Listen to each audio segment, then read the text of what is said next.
Jesus knew that the Pharisees, for all their church-going and their carefulness in keeping the rules of their law, were in their hearts lovers of money, and were living for the things of this world and not for God. He gave to them a parable about a rich man who suddenly became poor, and a poor man who became rich. It is called the parable of the rich man and Lazarus. There was a rich man, said Jesus, who dressed in purple robes like a king and lived in a splendid great house with many servants to wait upon him and feasted every day upon the finest food. Outside the door of the rich man's house was laid every morning a poor beggar named Lazarus, who was covered with sores and was glad to eat the crumbs and broken pieces from the rich man's table. The dogs of the street used to come and lick his sores.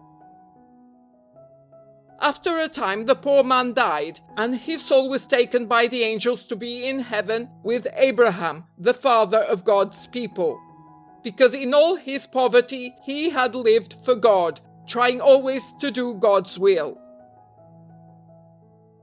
The rich man died too and was buried, but no angels came to carry him to the land where Abraham was living in happiness.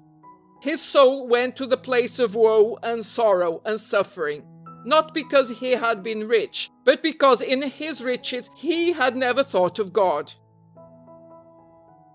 The rich man, being in torment, looked up and far away saw Abraham with Lazarus in his arms.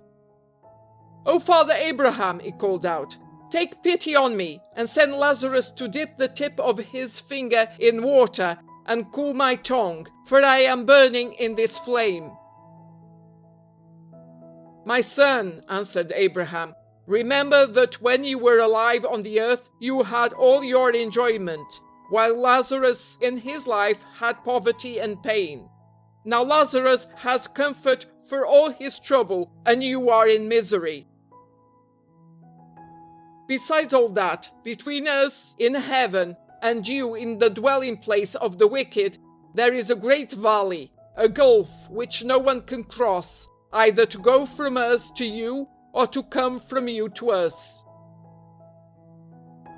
"If that be so," said the once rich man, now so poor, "and Lazarus cannot come to me, I beg of you, Father Abraham, to send Lazarus to my father's house. For I have 5 brothers.